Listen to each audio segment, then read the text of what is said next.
Hey guys, Ricardo here and welcome to another blog tech tips. In today's tutorial, I'll show you to use the MacBook Neo. Of course, you can see the MacBook Neo here. And one of the first things I want to show you to do, guys, is if you're new to the MacBook Neo, is to show you how to power on.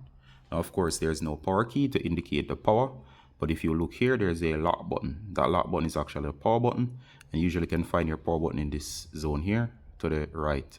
So go ahead and press on this button right here, and it only requires one press for about 2 seconds and you should be good. Now the PC itself will boot up.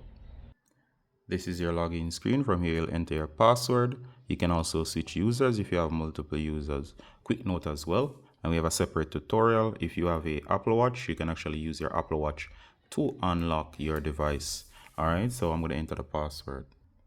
Okay guys, this is your desktop, and of course it includes all the main areas down here, and yours might look slightly different. I have a theme running, so of course you'll have your widgets over here. These are quick tools that will give you information such as the calendar, of course the local weather, and of course the battery percentage.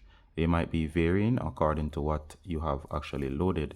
Now if you look on here, you'll see your docs down here, and these are all the common areas, and you have this area up here in the upper right with the time. Notice you can always see the time here, and of course the time itself would contain all the information. If you click on the time, you'll see your notifications. You can always clear them, or you can clear all of them one by one, and those are notifications from devices such as your connected phone and so on. All right, and I'm going to show you the most important. Now these are the key areas to your device. First, we have the apps. So if you want to find your apps, go down here. This is the apps. So click, and this will show you all the apps. This will show you all the apps on your device. That includes all that are pre-installed or that you have installed. If there's an app that you have freshly installed, you can actually find it here if you cannot find the icon. So all apps will be here. For example, you have Safari, you have Canva. I have that installed separately. You have your app store, name it, it's right here. All right, so here's where you go for your apps. Next, guys, you have your notepad to make quick notes. You have your reminders here. You have your contacts. There's a calendar. There's your phone book with all of your contacts as well. You can do FaceTime from here. Your photos, if you click here, you'll see all of the photos stored. If you have a phone connected or another iCloud account, all of your photos will show up under photos. You have maps, mail, messages, Safari, which is the browser. So if you need to browse the internet, go ahead and click here and you'll be taken to the browser. Next, you have Finder, and this is like the Explorer in Windows if you're used to a Windows PC. So for example, if I tap here, you'll see the various storage areas. Currently, I am on my recents, as you can see on the tab over here. The main areas you need to go to will be the desktop. That's the same desktop in the background. There's documents, which is documents. This folder is also backed up, indicated by the cloud. So anything that goes in the documents folder, such as your documents, such as your typed documents, will be uploaded to your iCloud account that's attached to your device. Download folder is not backed up. However, anything that you download usually goes to this folder unless you specify otherwise. You can see also your hard drive here for your Mac, but the main areas that will be used, which is these three. You can also go to your applications as well. This is another area that they are here, but I recommend that you use this one here that says apps. All right, you have your recent, just in case something that you recently accessed. You also have your shared folder. All right, so as I said, you can find downloads. These three here, desktop, documents, and downloads, usually is enough to find any file that you're looking for. All right. Next, you can see your battery percentage right here. I have mine showing, but if it's not showing, click on battery. Then of course it will tell you the battery parameters. For example, mine is in low power mode because it needs charging. It's now at 13%, and I have limited the battery to charge to 80%. So you can see it here. And of course you can get information on your battery. Right here is your Wi-Fi. You can click on the Wi-Fi to get Wi-Fi information or connect to a Wi-Fi network. Make sure this is on in case it's off. So for example, let's say it's off, it will be like this. Tap, it will be on. Click the name of your network, enter the password, and you'll be connected to the internet. You have your search right here, that's for quick search. Or of course, one of the most important areas is this control center similar to your iPhone. So you can see here, you can see the media player. You can see Wi-Fi again to make your Wi-Fi connection. So if you need to connect to the internet, click and connect Bluetooth to connect to any Bluetooth device. You can airdrop a file, meaning you can share between, for example, your iPhone and the MacBook Neo. So you can actually drop files between. That includes files you're working on. You have screen share options. You have focus mode in case you're studying and so on and don't want distractions. You can adjust the brightness and the sound right here.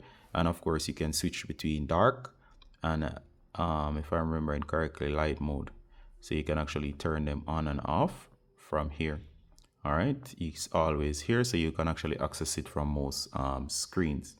And in case you need to take a screenshot, there's an option here to capture the screen.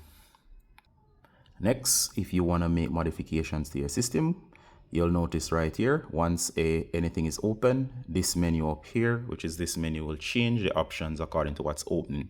For example, let me try to show you something here. Let me open up a browser window. All right, so I've opened up a file, which is a photo, and this is Safari. I'm on a website right here, which is for wallpapers. Notice this area has changed to the information for Safari. So whatever app is open, you can find the options here related to that app, which in this case is Safari. If I minimize back to the desktop, you'll notice it goes back to the options for Windows. Now let's go to settings. So click here, you'll find all of your main important options. For example, if you need to shutdown is right here. If I need to restart, it's here. And if you need to go back to the lock screen, it's right here. You can also log out from here. The information is right here. So these are very important. You can force quit apps here as well. You can see your recent activity, meaning you can see what files you recently access to go back to them. And of course, you can go to system settings, about this Mac. If you go to about this Mac, you can actually update your device, or you can come here, you can go to the App Store. The App Store is also down here, where you can actually get the latest apps. So it's right here, so the App Store. So this is also the App Store. And let me just show you that quickly. So inside of the App Store, you can download the latest apps, search for your app and download it. You can also go online and download a file, but be careful from where you go. It's best to download it from here for your applications so you can get new apps. Remember, your apps will appear in apps over here. All right. And you can also download them and load them, which is a little bit more difficult. All right, let's go back here. So you go to the system settings.